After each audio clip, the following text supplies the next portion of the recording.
était utile pour le ministère de Paul. Et c'est par là que nous avons entamé Tychik, que nous allons clôturer aujourd'hui.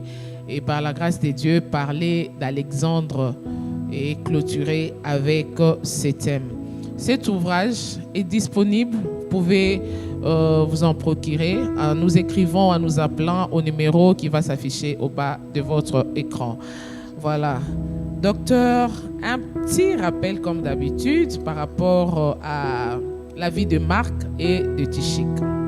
Merci beaucoup. Et nous rendons grâce à Dieu pour ces privilèges d'être encore là et échanger avec vous autour de ces grandes inspirations que Dieu nous a données par rapport à la loyauté. Je crois que, comme je l'avais dit à l'introduction, en lisant le texte de base que nous avons, directement comme ça, on ne sent rien de loyauté.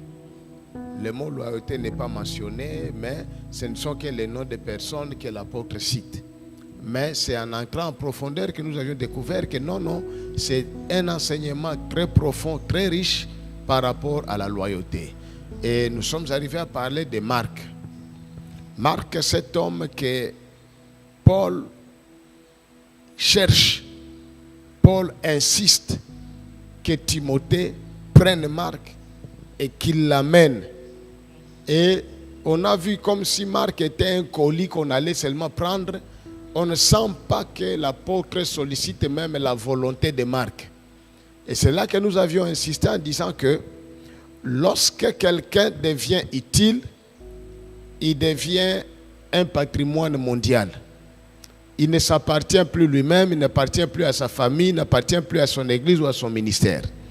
C'est-à-dire, on commence à le prendre sans parfois même sans solliciter sa volonté. Donc, on les tire de gauche à droite. Parfois, on les met sur les affiches sans solliciter son apport. On a juste pris une photo sur les réseaux sociaux et on met là-bas, voilà, le tremblement de terre, thème, tel, et ainsi de suite. Alors, donc, Marc est devenu tellement utile que l'apôtre Paul n'a pas besoin de sa volonté. Il insiste qu'on le prenne manu militari et qu'on l'amène. Et c'est là que nous avions commencé à étudier les principes bibliques pour devenir utile. Parce que Dieu ne nous appelle pas pour occuper la place inutilement. Dieu nous appelle pour être utile, que notre présence se fasse sentir et que notre apport par rapport à son œuvre se fasse voir. Vraiment. Alors, c'est comme ça que j'ai dit, il y a des gens qui sont présents, mais qui ne sont pas utiles. Il est là, mais sa présence ne vous ajoute rien. Et même s'il s'absente, son absence ne vous fait perdre rien. Donc, c'est quelqu'un qui peut voyager même, il fait 2 mois d'absence à l'église, mais on ne se rend pas compte qu'il n'est pas là. C'est le jour qu'il reviendra, c'est lui-même qui dira Alléluia, Amen. Moi aussi, je ne suis pas visiteur, je suis l'enfant de la maison, j'avais voyagé. Et c'est là qu'on se rend compte que, oui, il n'était pas là. Et ça, ce n'est pas une position que Dieu veut.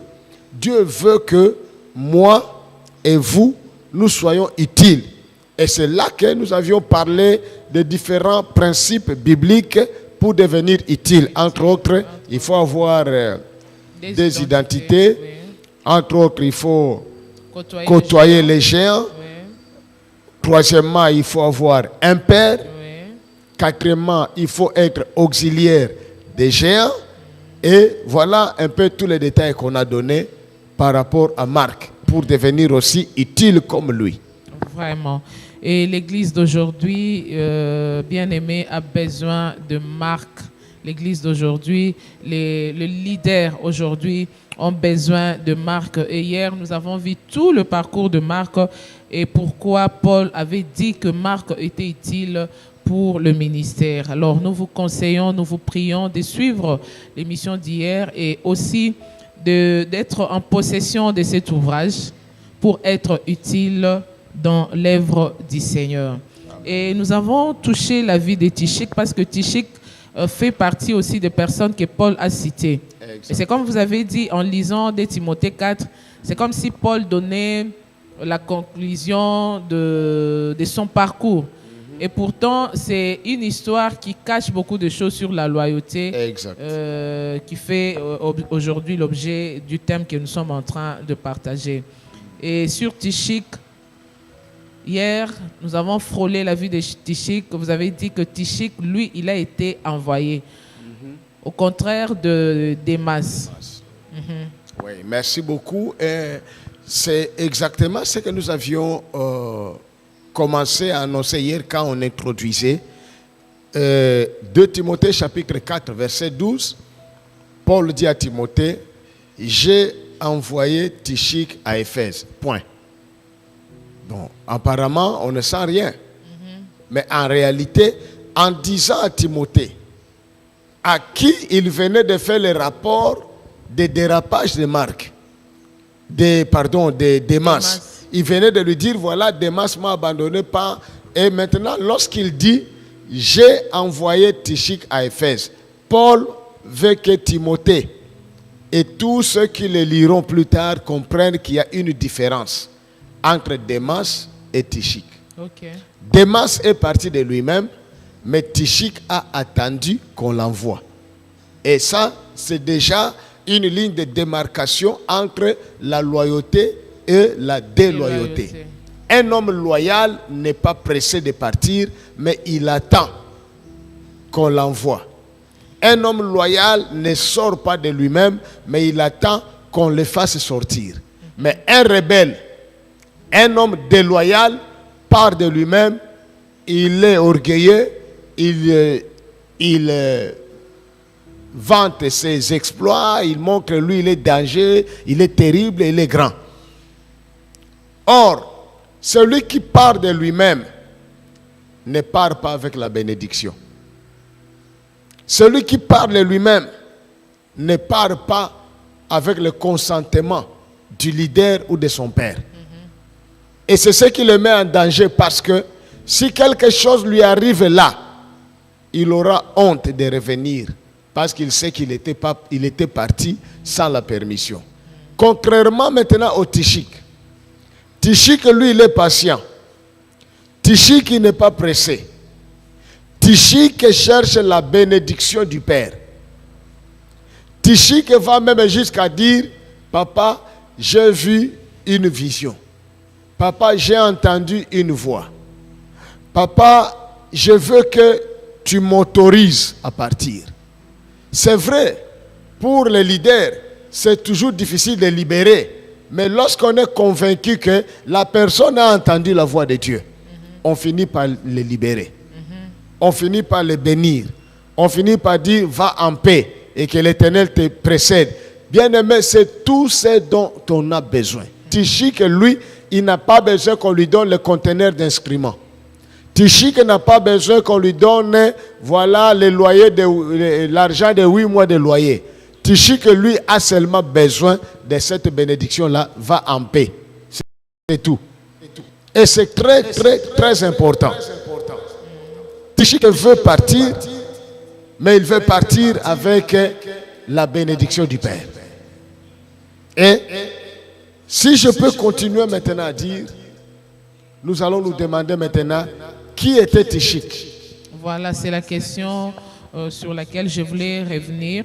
Parce que quand nous avons parlé de toutes ces personnes, vous avez signifié qui était Marc, qui était Luc, ainsi de suite. Et aujourd'hui, parlons de Tychik, on aimerait savoir, il est qui? C'est vrai qu'il a joué un rôle très important de la loyauté dans le parcours de Paul, mais il était qui, Tychik, par rapport à Paul? Merci beaucoup. Tychik était l'un des fidèles pratiquement pendant le 1er siècle, vers les années 67. Tychik était l'un des chrétiens qui avait accompagné Paul jusqu'en Asie. Si vous lisez Actes des Apôtres, chapitre 20, lorsque Paul se dirige en Asie, il y avait un nombre des chrétiens qui avaient quitté leur pays pour l'accompagner jusqu'en Asie. Et la Bible dit, il avait pour l'accompagner jusqu'en Asie Sopater Béré, fils de Pyrrhus, Aristarque et Ségon de Thessalonique, Gaïs de Derbe, Timothée, ainsi que Tychique et Tryphime, originaires de l'Asie.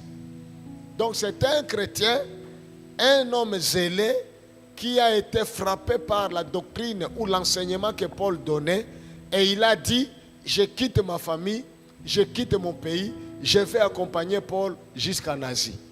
Voilà un peu qui était Tychique et comment il se retrouve à côté de Paul. C'était volontaire. Il n'a pas été appelé par Paul.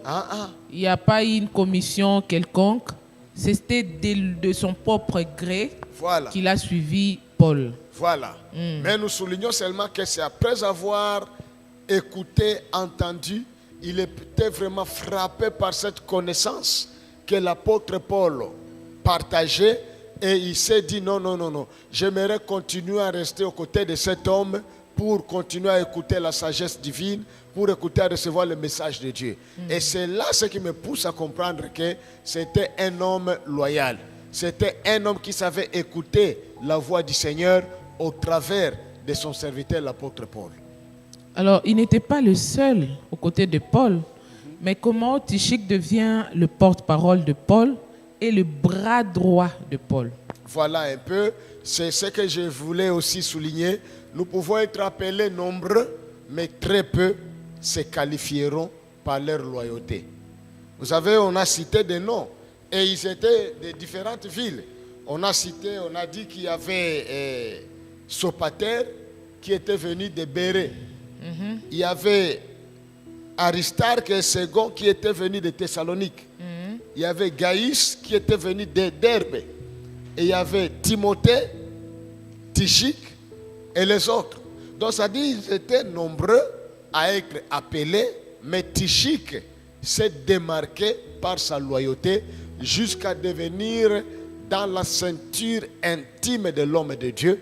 Il a gagné la confiance de Paul par sa loyauté, et jusqu'à ce que Paul l'appelait le bien-aimé et fidèle ministre de Jésus-Christ. Quand on dit le bien-aimé, cela veut dire que Tychique n'était plus seulement bon envers Paul, mais toute l'Église trouvait dans Tychique un bon frère. Vous savez, les bons frères n'existent plus presque aujourd'hui. C'est vrai, c'est déjà une denrée rare. Les bons frères commencent à disparaître. Nous avons des gens dans les églises, tu ne peux pas lui confier une charge d'argent, par exemple. Tu lui confies un travail et tu vas trouver des rapports, des explications qui ne tiennent pas debout. Et tu vas comprendre que le frère a été tenté. Il y a aujourd'hui des frères, lorsqu'ils passent, tout le monde doit regarder son sac. Tout le monde doit regarder est-ce que tout est clair. Mais Tychique, lui, c'était un bien-aimé frère. C'était un frère honnête, un frère fidèle. Tout le monde pouvait lui faire confiance. Que Dieu nous donne des bien-aimés frères. Donc il nous donne des frères, même des sœurs, qui peuvent être aux côtés de nous sans que le cœur batte vite. Sans que tu commences à regarder où est mon sac.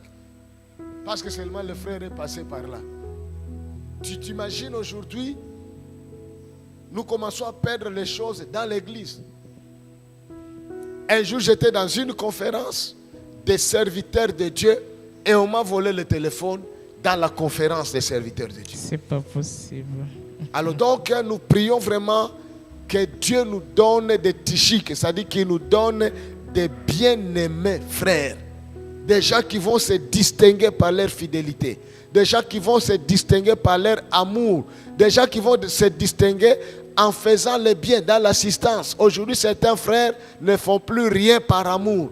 tout se fait maintenant par intérêt. Même si tu l'envoies, oh papa, aide-nous à faire ceci, à faire cela, tu vas voir seulement le frère ne part pas.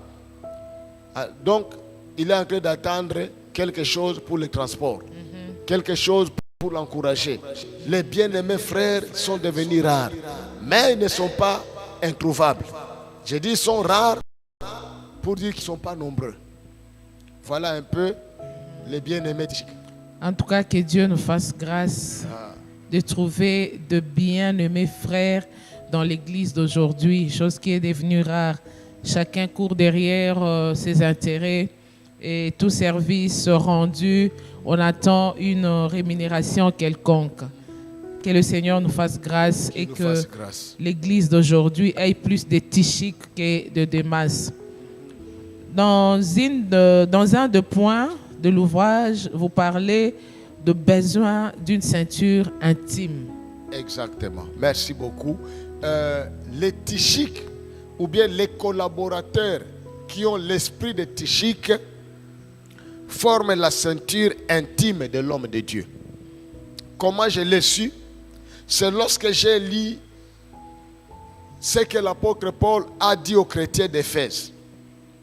Dans Éphésiens chapitre 6, pour ceux qui écrivent des versets, Éphésiens chapitre 6, versets 21 à 22, l'apôtre dit ceci.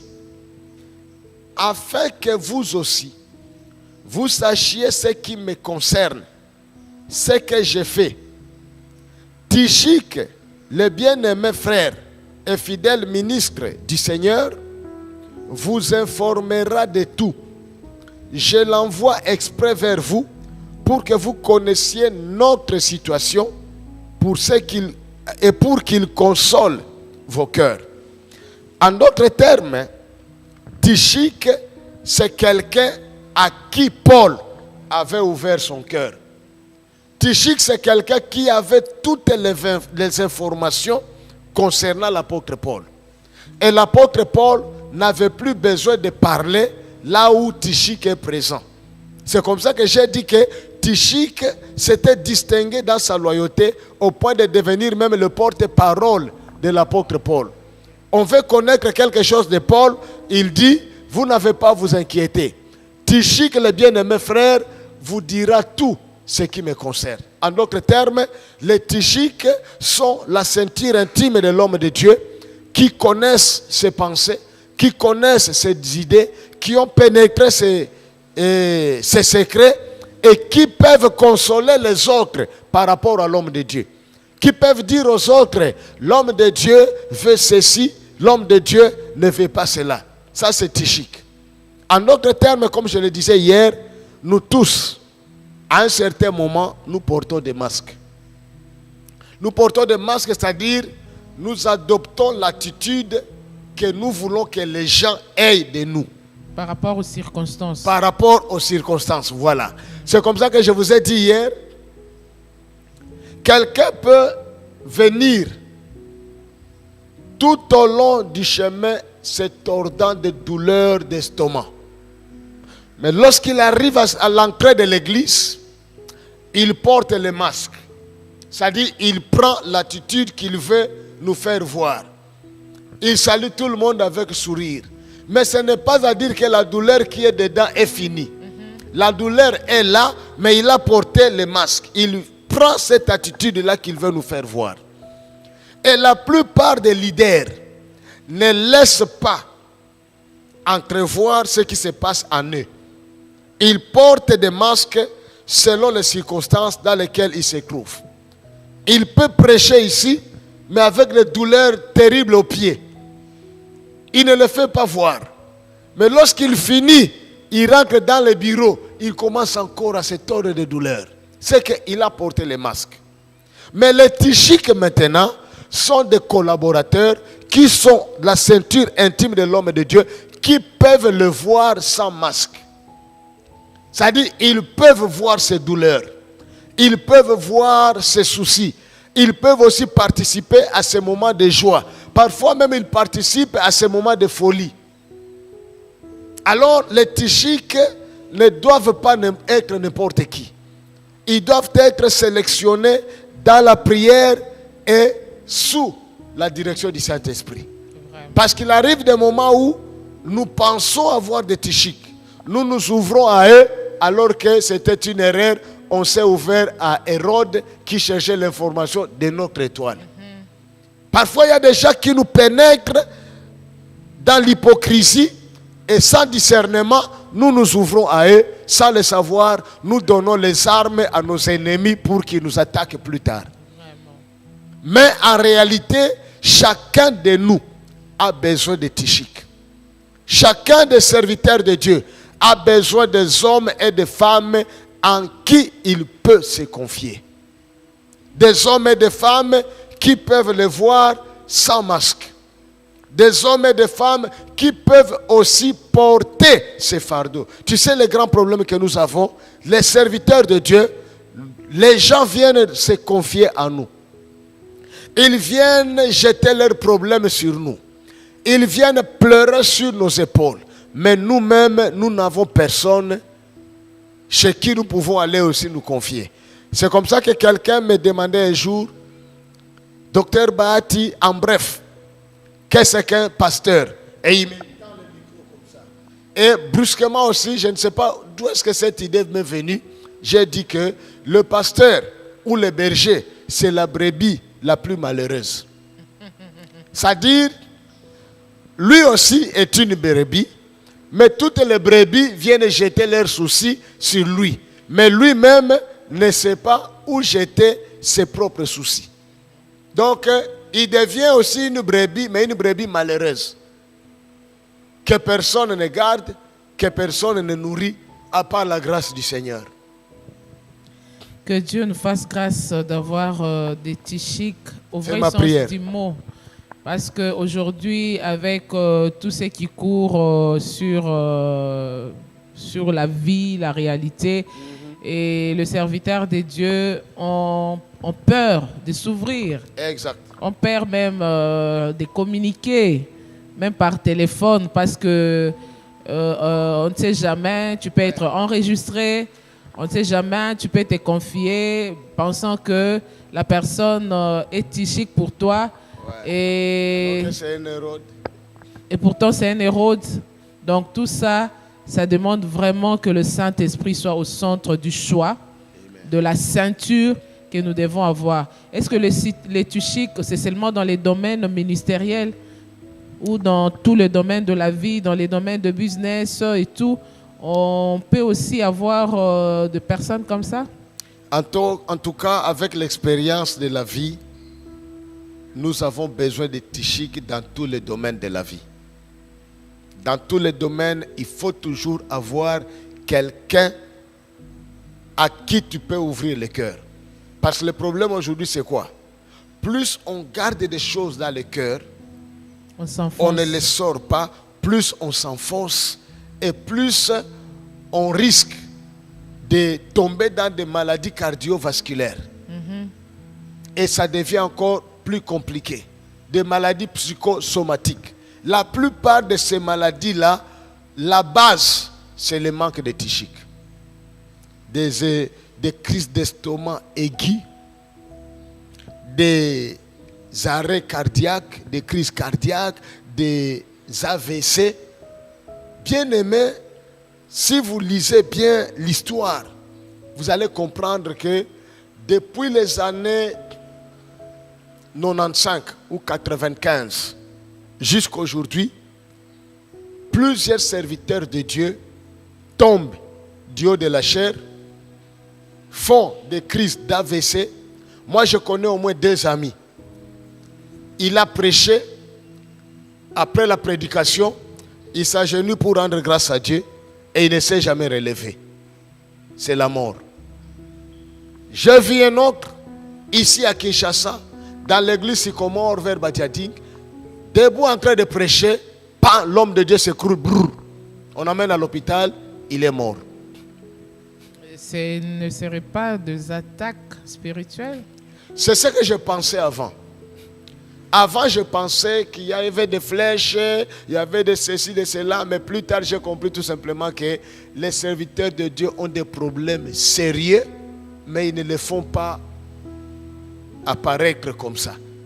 Ils les gèrent de leur manière, mais sans savoir qu'il y a un niveau que le cœur peut supporter et il y a un niveau que le cœur ne peut plus supporter, ça lâche. Et quand je suis venu vérifier dans plusieurs situations, j'ai trouvé que les hommes de Dieu ont des problèmes de vie sociale, les hommes de Dieu ont des problèmes dans leur foyer ou dans leur mariage, les hommes de Dieu ont des problèmes relationnels dans leur ministère, des combats qu'ils gèrent, des combats internes et externes, et ça demande d'être ouvert sur quelqu'un ou devant quelqu'un afin que yo peba sungayo, toi aussi qu'on t'aide. Vraiment, docteur, ça me donne un sujet d'une émission que nous pouvons faire sur les hommes de Dieu et leurs problèmes. Amen. C'est très important, on doit en parler. Les hommes de Dieu et leurs problèmes. Les gens, maman, je peux vous faire rire.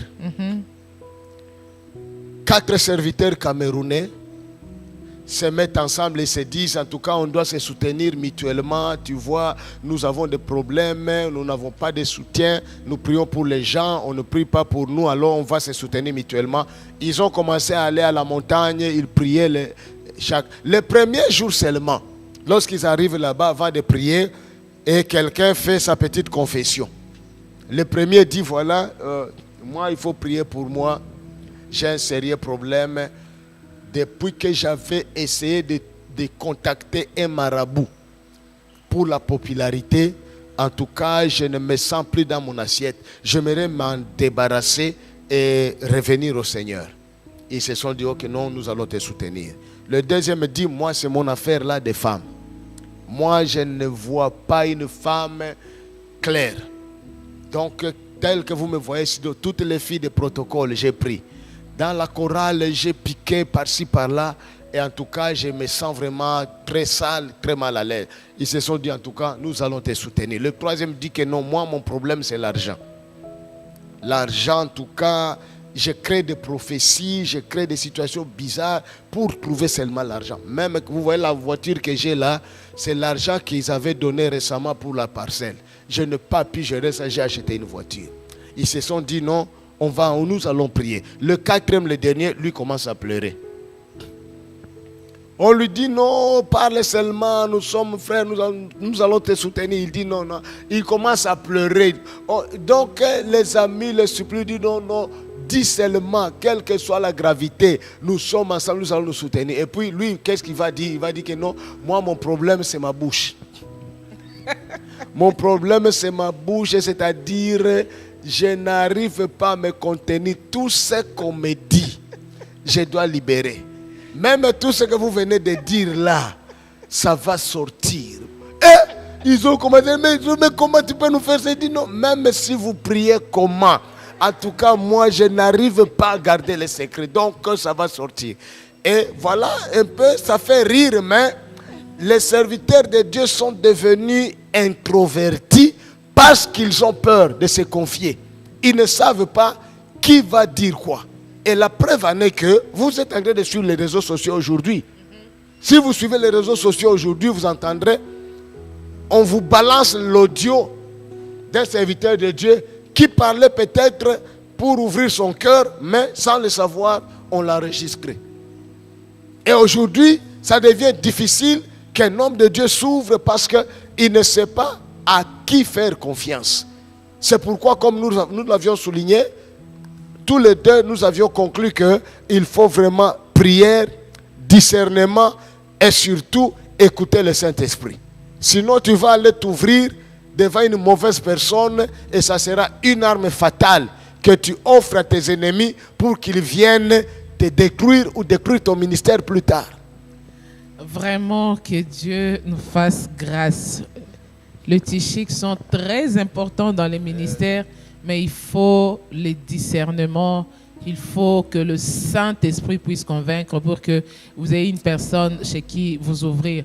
Mais c'est comme j'ai dit, les hommes de Dieu et leurs problèmes, je voulais frôler pour dire, s'il n'y a pas de tichiks physiques, on peut se créer des tichiks, je ne sais pas moi, invisibles, on peut parler dans la nature. On peut se déplacer, se cacher dans un coin et crier. Question de se défouler pour vider un peu ses pensées.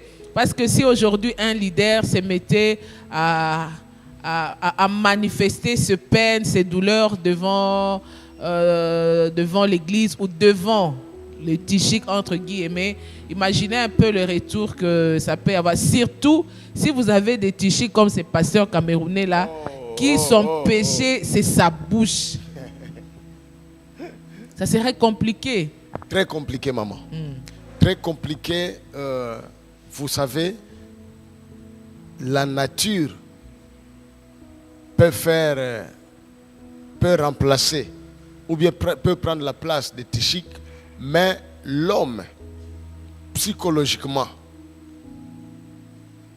s'il parle dans le vide, il saura qu'il a parlé dans le vide. Oh, psychologiquement, il a besoin qu'il ait une autre oreille qui l'écoute. Pour lui donner raison. Pour qu'il se sente qu'il est compris. Voilà.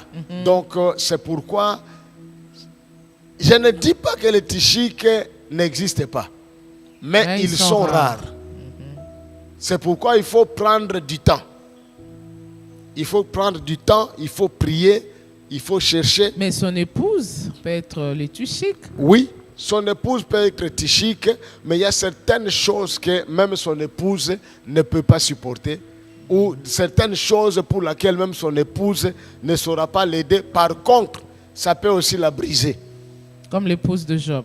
Voilà.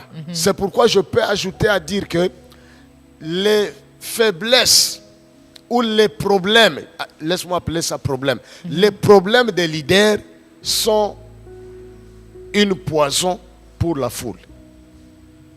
Il y a des gens, s'ils apprennent seulement que leur pasteur a une telle maladie, ou s'ils apprennent seulement que leur leader a un tel problème, ça brise leur vie, ça brise leur foi, et les autres même peuvent abandonner la vie chrétienne, peuvent abandonner la foi.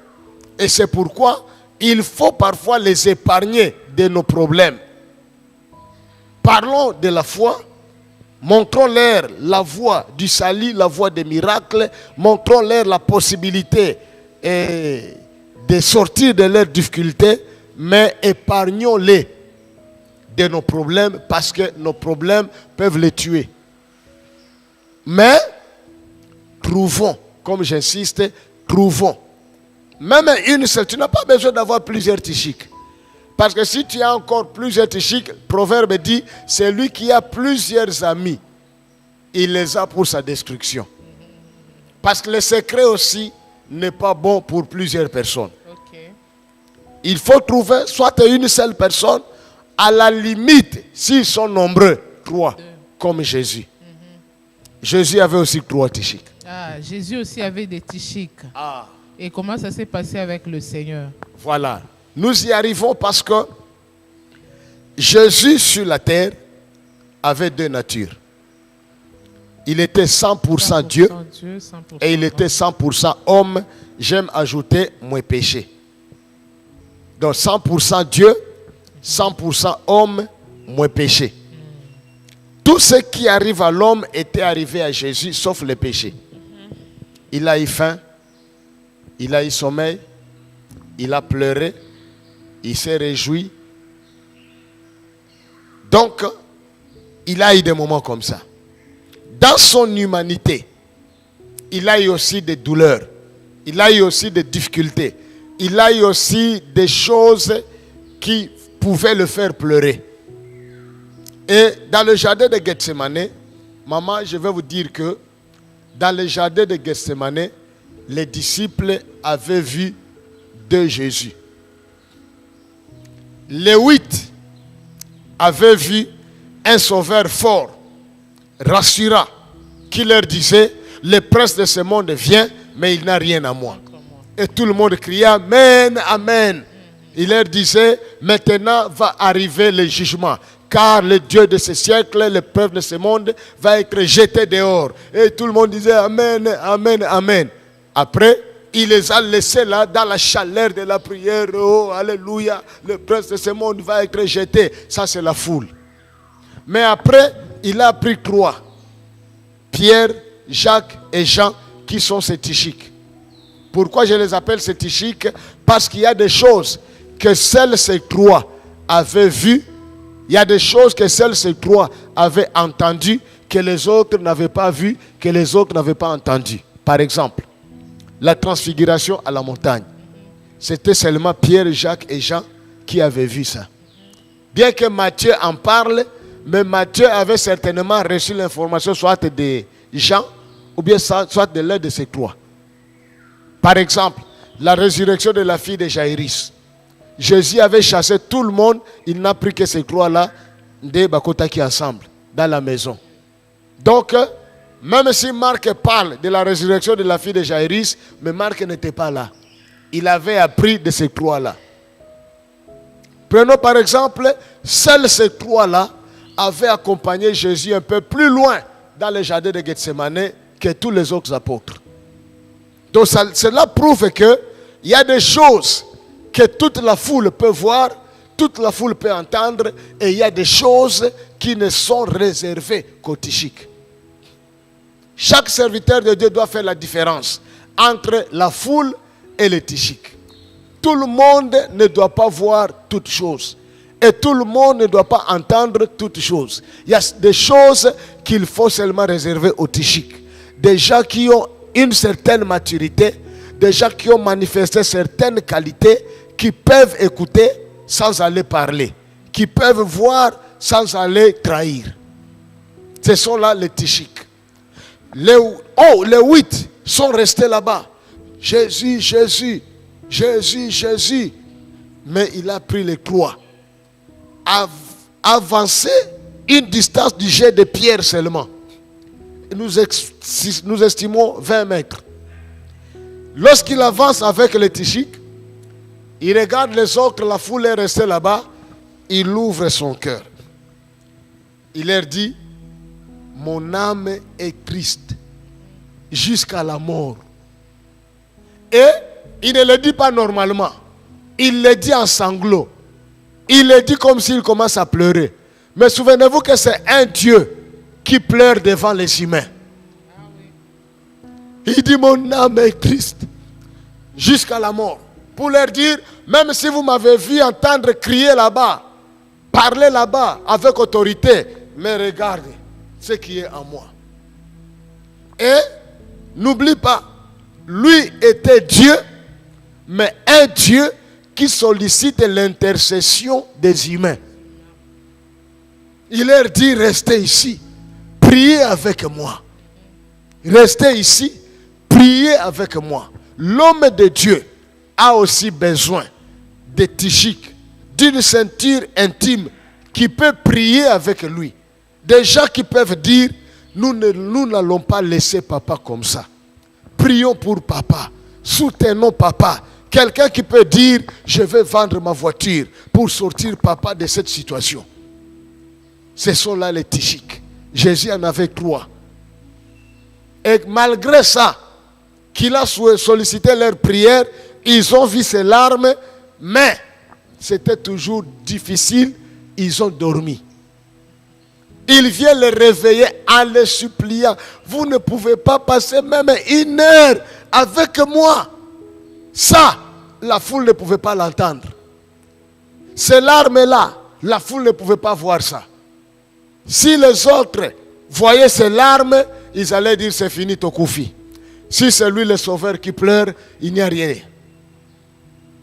Donc j'insiste, et c'est ma prière pour tout leader qui m'écoute, pour tout leader qui écoute le son de ma voix, que Dieu te donne des tichiques, des hommes et des femmes qui peuvent pleurer avec toi, des hommes et des femmes qui peuvent te voir dans l'état brut, sans masque, et qui peuvent aussi te soutenir.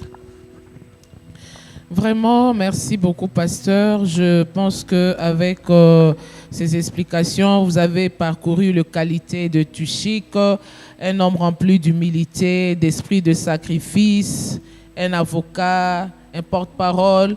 Il a soutenu le ministère de Paul. et il a été, n'est-ce pas, un bras droit de Paul, une personne devant qui Paul pouvait s'ouvrir. Et aujourd'hui, les hommes de Dieu souffrent parce qu'ils n'ont pas de Tichik. Et à travers cette émission, nous prions que le Seigneur fasse vraiment grâce, vraiment une grâce de trouver des Tichik et de bien le garder. Amen. Et nous voulons rapidement parler d'Alexandre, les forgerons. Au 5e chapitre, vous avez intitulé ce chapitre en disant « Alexandre le forgeron m'a fait beaucoup de mal. » Oh! Qu'est-ce qui s'est passé avec Alexandre? Parce que dans 2 Timothée 4, il a aussi été cité. Mais lui, par contre, il n'a pas été envoyé comme Tichik. Lui, par contre, il n'a pas été utile comme Marc. Mais Alexandre, Paul dit qu'il lui a fait beaucoup de mal. Qu'est-ce qui s'est passé avec Alexandre? Voilà, et je vais aussi rappeler, servante de Dieu, que Paul, c'était l'apôtre de la grâce. Okay. Et quand nous sentons l'apôtre de la grâce, nous pouvons voir la miséricorde, et nous pouvons voir pitié, nous pouvons voir quelqu'un qui avait un grand cœur pour supporter la méchanceté de certaines personnes. Et cet homme qu'on appelle Alexandre, le forgeron, n'avait pas seulement ce seul nom-là. Quelque part, on l'appelait encore Hyménée. Non, on l'appelait encore, je crois, Philette. Je vais y arriver. Mais il avait deux noms. Il n'était pas seulement Alexandre le forgeron, mais il avait un autre nom. Des Philettes. Oui, Philette. Et vous allez voir que la manière dont l'apôtre Paul parle d'Alexandre, il devient intransigeant, il devient dur. Or, en tant qu'apôtre de la grâce, il pouvait laisser passer. Mais cet homme, Alexandre, comme vous l'aviez dit, il n'était pas parti comme Démas, il n'était pas envoyé comme Tichik, il n'était pas utile comme Marc, mais cet homme était un opposant interne pour Paul. Il était là aussi dans l'église. C'est quelqu'un pour qui les autres pouvaient quitter l'église à cause de son mauvais comportement, mais lui restait. Il pouvait dire aux gens, vous nous avez trouvés ici et vous nous laisserez ici. C'est notre église. Et cette phrase-là a vraiment de l'impact dans l'église aujourd'hui. Oui. Pour les gens que nous considérons comme de Alexandre, ils peuvent dire au peuple de Dieu beaucoup takibiso ao. Beaucoup tikabiso. Voilà, il vous rappelle même comment ils avaient commencé l'église dans la souffrance avec les pasteurs. Ils ne partent pas. Les Alexandres ne partent pas, mais ce sont eux qui font partir les gens. Et moi, j'avais surpris, comme je vous avais dit l'autre jour, j'avais surpris un pasteur à la montagne. J'étais parti prier à la montagne de Kawama à Lubumbashi. Pour ceux qui connaissent Lubumbashi, en République démocratique du Congo, ici chez nous, à Kawama, il y a une montagne là où on allait prier souvent. J'étais parti prier là-bas. J'ai surpris un pasteur sous un arbre, à genoux, très sérieux dans la prière, et il suppliait Dieu. Il disait, Seigneur, si vraiment tu m'aimes, si vraiment tu aimes cette église, fais-moi sortir Baba François dans l'église. Azo sambel azo yebisanzam soko lingingai longole langa Baba François dans l'église. Donc c'était un Alexandre le forgeron. Et en moi, je me suis dit, tu te trompes. Les Alexandres le forgeron ne sont pas des démons pour entendre ta prière au nom de Jésus et fuir.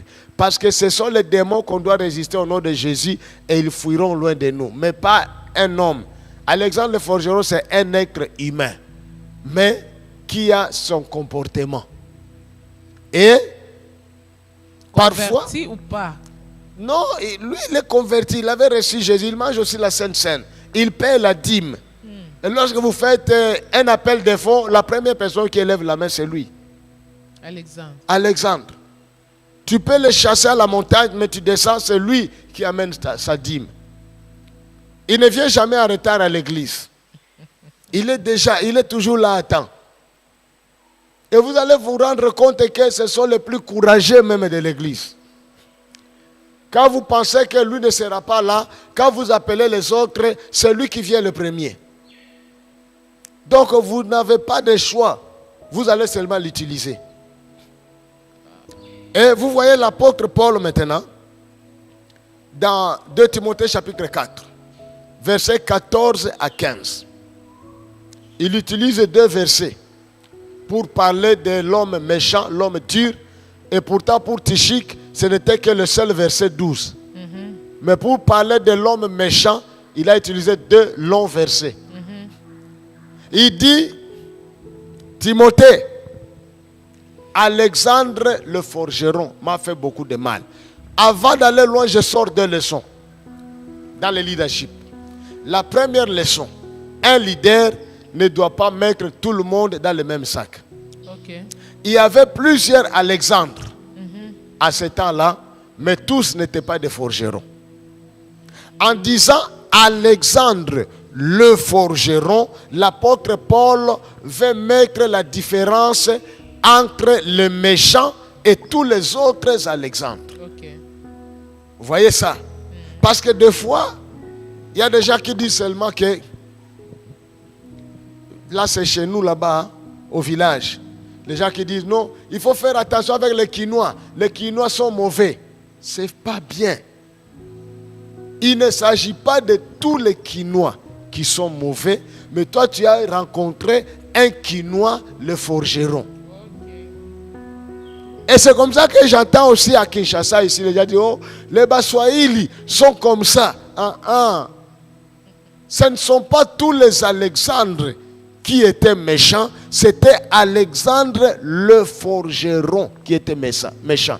Il pouvait y avoir les Alexandre couturiers, Alexandre maçon, Alexandre charpentier, Alexandre musicien, mais l'apôtre Paul, en ajoutant le forgeron, il ne veut pas que Timothée devienne ennemi de tous les Alexandres. Donc il ne faut pas généraliser les cas. Exactement. Vous avez trouvé le mot qu'il faut. Il ne faut pas généraliser les cas. Tous les Bakongo ne sont pas les mêmes. Tous les Baswahili ne sont pas les mêmes. Tous les Quinois ne sont pas les mêmes. Si tu as rencontré un forgeron, il ne faut pas croire que tout le monde est méchant. Il y a toujours l'exception. Okay. Ça, Paul a tenu à le dire et c'est une leçon dans le leadership. Okay. La deuxième leçon de leadership dans cette histoire est que chaque leader, chaque père doit veiller sur la sécurité spirituelle et physique de ses enfants. Chaque leader, chaque père doit protéger ses enfants contre les méchants. Paul a subi la méchanceté d'Alexandre, mais il n'a pas voulu que son fils Timothée subisse la même méchanceté. Il a dit à Timothée, garde-toi aussi de lui, car il s'est fortement opposé à nos paroles. Chaque leader doit savoir que entre un père et ses enfants, il n'y a pas de sagesse. Ça, je vais insister. Entre un père et ses enfants, il n'y a pas de sagesse. C'est-à-dire le père dit tout, même rien. Je ne dis pas sauf rien. Il dit tout, même rien à ses enfants. Et avec des précisions. Ce n'est pas que, oh, si tu dis ça, ça sera la calomnie contre le serviteur de Dieu. Si c'est lui qui m'a fait du mal, ou celui qui ne m'aime pas, s'appelle Judas l'Iscariote, je vais dire à mes enfants, attention à Judas, l'apôtre Judas l'Iscariote. Pas question de sagesse, oh, entre le père et ses enfants, pas de sagesse. Parce que celui qui ne t'aime pas n'aimera jamais tes enfants. Amen. Et celui qui n'aime pas ton père ne t'aimera jamais. Amen. Il peut faire semblant de t'aimer, mais en réalité, il cherche seulement à faire du mal au cœur de ton père. Voilà. C'est une leçon de leadership. Vraiment. Dis la vérité et ouvertement à tes enfants. Celui qui ne t'aime pas n'aimera pas tes enfants. Dis-leur qui est qui. Dans ton parcours, tu as rencontré les gens. Qui est qui était qui t'avait fait du bien. Et j'ai aimé David. J'ai aimé David dans ce sens-là. Avant de mourir, il dit Salomon, viens. Et il commence à lui citer les noms des gens qui étaient bons et qui étaient mauvais. En lui citant des noms, j'ai entendu quelqu'un dire que oh non, David était rancunier. David n'était pas rancunier. David était un père responsable qui n'a pas voulu qu'après lui, ces méchants-là viennent encore troubler ou déranger ses propres enfants. Oui. Il n'a pas voulu. En tant que responsable, il lui a dit viens. Il y a Shimei qui est là. C'est un monsieur qui m'avait insulté terriblement quand je fouillais devant ton grand frère Absalom. Mais quand j'ai rentré, il est venu vers moi avec des pains, il m'a apporté des choses. Alors, je te demande de bien les traiter avec ta sagesse, mais qu'ils ne descendent pas en paix avec les cheveux blancs. C'est pourquoi dans le livre Vers sur la paternité, j'ai dit que le vrai fils continue le combat de son père. De leur père, oui. Et il lui a dit que non, il y a aussi un monsieur qui s'appelait Barzillai. Ce monsieur était bon pour moi, il m'a aidé, il m'a fait ceci, il a fait cela. Un vrai père prévient ses enfants. Et là, j'ai pris cette leçon à partir de Paul. Lorsqu'il dit à Timothée, Alexandre le forgeron m'a fait beaucoup de mal. Papa, tu es responsable de la sécurité spirituelle, physique des enfants que Dieu a amenés vers toi. C'est vraiment important. Vraiment important. J'aimerais qu'on lise 2 Timothée en question. Le chapitre 4, le verset 14 et le verset 15. Très bien. Je lis au nom du Seigneur. La Bible dit, Alexandre le forgeron m'a fait beaucoup de mal. Le Seigneur lui rendra selon ses œuvres. Garde-toi aussi de lui, car il s'est fortement opposé à nos paroles. Amen. Concrètement, le mal que Alexandre a fait, c'était seulement le fait de s'opposer aux paroles de Paul. Exactement. C'est-à-dire, Alexandre a créé un groupe d'opposants dans l'église. Mais pourquoi ne pas sortir de l'église, laisser Paul tranquille? Pourquoi ne pas sortir de la vision de l'homme de Dieu pour parler du contexte actuel?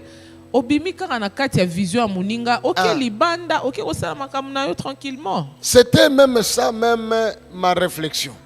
Je disais, au lieu d'être un opposant interne, vaut mieux sortir.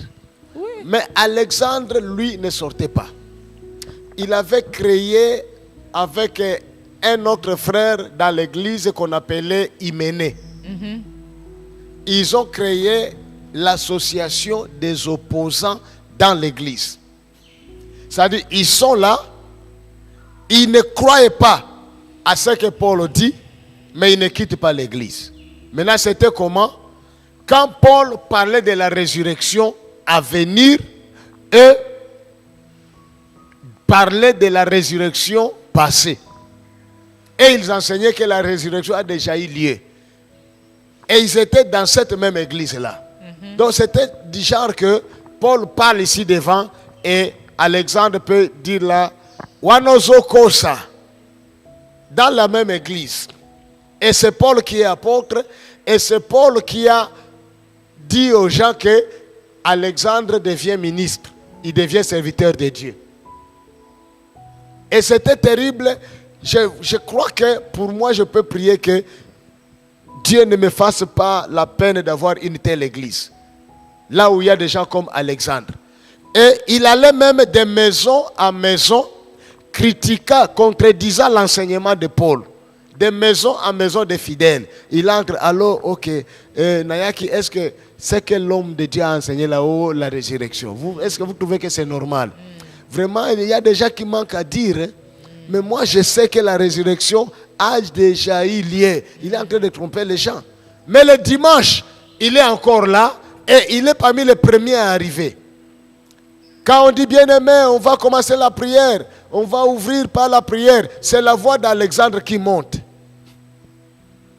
Et ça a tourmenté, torturé Paul jusqu'à ce que Paul, qui était l'apôtre de la grâce, a jeté quelqu'un entre les mains du diable. Ok. Paul a fait la prière pour jeter Alexandre le forgeron, dont Hyménée et son ami Philette. Paul a fait la prière et il les a jetés entre les mains du diable. C'est quelque chose qui est grave pour un apôtre de la grâce. Mais Paul était arrivé à bout. Il a livré entre les mains du diable. Ah, lui-même en parle. Lui-même en parle. Ça, c'est les sorts qui attendent les Alexandres dans nos églises aujourd'hui. Normalement, ce que j'ai compris, dans 1 Timothée chapitre 1er, versets 18 à 20, quelque part là en bas, il dit, de ces nombres sont Hyménée et Alexandre que j'ai livrés à Satan, afin qu'ils apprennent à ne pas blasphémer. Donc, Alexandre et Hyménée commençaient même à blasphémer. Blasphémer, c'est-à-dire injurier, insulter le nom de Dieu. Ils le faisaient dans l'église, jusqu'à ce que Paul les a livrés entre les mains de Satan. Mais je pense que livrer entre les mains de Satan, c'est juste une expression qui signifie « je les ai mis sous discipline ». Voilà, c'est là où on voulait arriver pour dire aujourd'hui, pasteur, comme vous avez dit, les Alexandres, ce sont les gens qui sont, entre guillemets, vaccinés, amoureux de leur leader, mais qui travaillent dans le sens contraire. Voilà. Alors, que devons-nous faire des Alexandres aujourd'hui dans nos églises? Parce qu'ils ne manqueront pas. Nous avons des Alexandres dans l'église, bien sûr, mais dans des départements aussi. Oui, ils ne manquent pas. À la chorale, au nettoyage, à l'intercession. C'est comme vous avez dit, quand vous donnez un sujet de prière, il est le premier à prier, à donner l'impression. Sa voix montre que le Saint-Esprit est avec lui. Oui. Mais c'est la même personne qui dit le contraire de ce que la vision demande de l'Église. Que devons-nous faire des Alexandres actuels? En tout cas, la question là est pertinente. Et je peux dire que les Alexandres actuels, je ne sais pas, mais je sens, on ne doit pas les chasser de l'église. Okay. Parce que l'église de Dieu, c'est la maison de consolation pour tout le monde. C'est le lieu d'excellence pour tout le monde. Okay. Et ce n'est pas le pasteur qui choisit qui vient, qui ne vient pas. Voilà. D'autres personnes, ils sont dans l'église, mais tu ne peux pas dire quand est-ce qu'ils étaient venus. D'autres sont là dans l'église, mais tu ne te souviens pas les avoir évangélisés. Mais ils sont là, d'autres c'est Dieu qui les a amenés, d'autres c'est Satan qui les a envoyés, d'autres c'est le matérialisme qui les a amenés. Donc nous avons une église et c'est une maison de consolation pour tout le monde. Et c'est pourquoi même il est interdit de chasser quelqu'un de l'église. Parce que nous ne savons pas qui est venu pourquoi. Mais avant de répondre à votre question, je vais dire à tous les enfants de Dieu qui m'écoutent, dans les ministères, dans les églises, il y a deux catégories de personnes qui viennent. Deux catégories de personnes que Dieu envoie. Premièrement, ce sont des gens que Dieu envoie vers toi pour que toi, tu les formes. Et deuxièmement, ce sont des gens que Dieu envoie vers toi pour que eux te forment. Et je pense que les Alexandres le forgeron peuvent être de la deuxième catégorie. Quelqu'un qui est là, envoyé par Dieu, mais pour te former. Envoyé par Dieu pour briser ton orgueil, pour te rendre humble. Envoyé par Dieu pour te rendre sage, Parce que chaque mot que tu sortiras sera analysé minutieusement par un jury que toi tu ne connais pas, mais qui est là quelque part.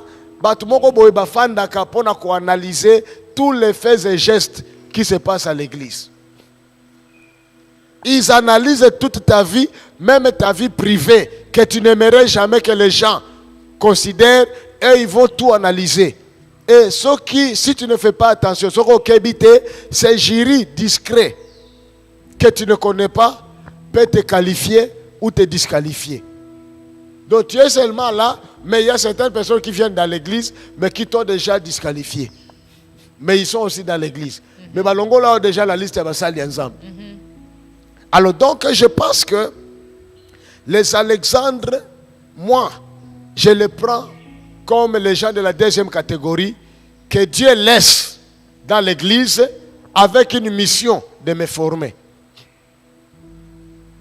Donc je les considère comme ça. Ils me maintiennent dans l'humilité. Parce que chaque chose que je vais faire, ils vont analyser. Et moi, connaissant qu'ils existent, je deviens humble. Je deviens discipliné. Parce que je sais que moi, erreur, une petite erreur, ils m'ont eu. Des Alexandres analysent même nos prédications, même notre accoutrement. Ils analysent même les mots que nous sortons. Et connaissant qu'Alexandre sera au culte, qu'est-ce que moi je vais faire? Je vais dormir dans le dictionnaire. Pour ceux qui n'ont pas lu erreur, Alexandre Azuinango. Dans la vidéo, et enseignement, c'est juste cette partie-là qu'il va couper. Et qu'il va poster sur son Et il va poster. Là où j'ai dit la papa, au lieu de le papa. C'est fini. Alexandre Kangiango a même Benganga la papa. Et connaissant que il sera dans le culte, ça va me pousser prochainement à être prudent sur tout ce que je vais dire. Et je crois qu'au ciel, Dieu se dira, oui, ma formation a réussi. Vraiment. Ma formation a réussi. Tu peux, parce que je ne comprends pas pourquoi Dieu peut laisser des gens comme ça qui perturbent son serviteur. Imaginez dans 1 Timothée 1, Paul met Alexandre sous discipline.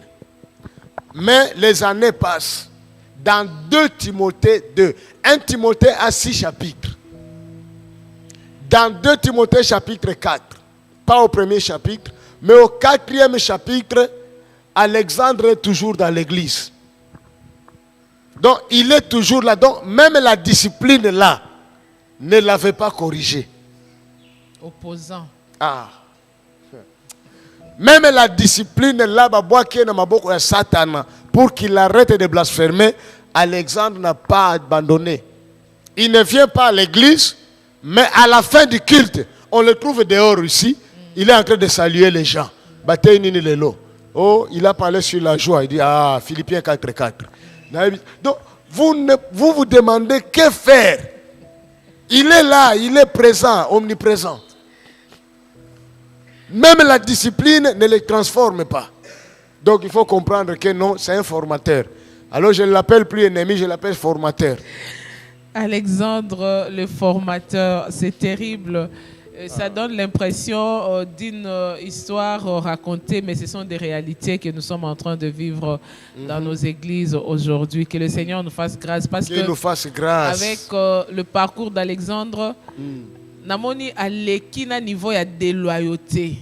Voilà, lui il a dépassé tout ça. À l'équina niveau de déloyauté, on ne sait pas où les classer, on ne sait pas le chasser. C'est comme vous avez dit, il faut les considérer comme un matériel didactique pour votre ministère. Il faut qu'il soit là, à Zala, pour nous permettre aussi d'avoir des garde-fous par rapport à notre avancement dans la marche avec le Seigneur. Exactement. Et c'est à cause de ces comportements que Paul l'a qualifié d'une personne qui lui a fait mal dans le ministère. C'est-à-dire dans le ministère, dans le parcours avec le Seigneur, nous aurons aussi des gens qui nous feront mal. On n'aura pas seulement les gens sur qui nous appuyer comme de béquilles, mais on aura également des gens qui nous feront très mal. Oui. Avec ça, docteur, nous avons parcouru l'ouvrage Ouais. sur la loyauté dans le ministère. Amen. Un grand merci à vous. Gloire à Avant Jésus. que nous puissions clôturer, si vous pouvez résumer cet ouvrage Ouais. en 2 phrases, qu'est-ce que vous pouvez dire? Oh, merci beaucoup. Si je peux résumer cet ouvrage en 2 pages, je dirais que Dieu, en 2 phrases, je dirais que Dieu cherche des serviteurs de Dieu et des serviteurs de Dieu loyaux. Dieu nous place sous un leadership, pas pour devenir des opposants, mais pour soutenir et la vision et le visionnaire, pour afin que la gloire de Dieu puisse se manifester, pour afin que l'homme de Dieu puisse arriver à matérialiser ce que Dieu lui a déposé à cœur comme fardeau. Ne soyons pas des problèmes. Dieu t'a mis sous un leader, ne deviens pas un problème pour ce leader-là. En tout cas, nous prions que Dieu nous libère de l'esprit d'Alexandre le forgeron. Parce que lui pensait que de la même manière, il forge les fers et c'est comme ça qu'il vient forger aussi l'apôtre. Mais ce n'est pas ça.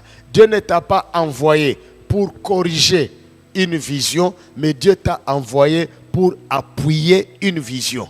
Mais si tu as aussi la tienne, alors pardon, ne l'exerce pas dans la vision de quelqu'un d'autre pour chercher à les déformer ou à les dévier, mais essaie de trouver comment tu peux soit sortir, aller commencer ta propre vision au lieu d'embrouiller la vision de quelqu'un d'autre. Voilà, c'est un peu ça, ce que je peux donner comme résumé de ce livre. Nous vous disons un grand merci. Gloire à Jésus. Un grand merci et nous prions que le Seigneur vous bénisse au-delà de vos attentes. Alléluia. Notre prière, c'est comme j'avais dit hier, que le Seigneur ajoute encore des années et des jours pour que l'Église corps du Christ puisse bénéficier de ses enseignements et parfaire notre marche avec le Seigneur.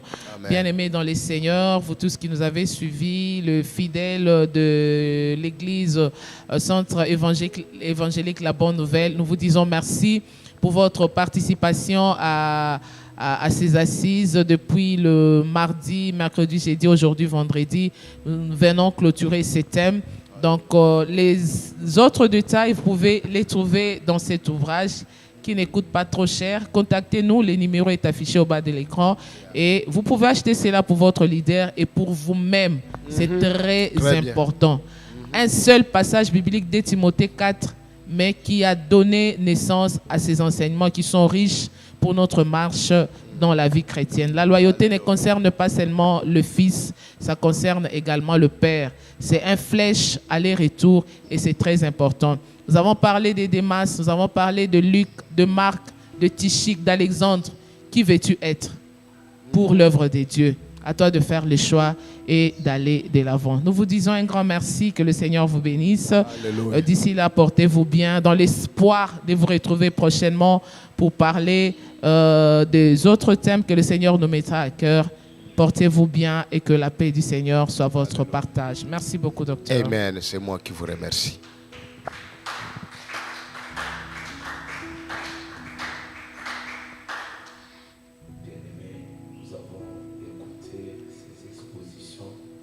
Cet exposé plutôt, et nous pensons que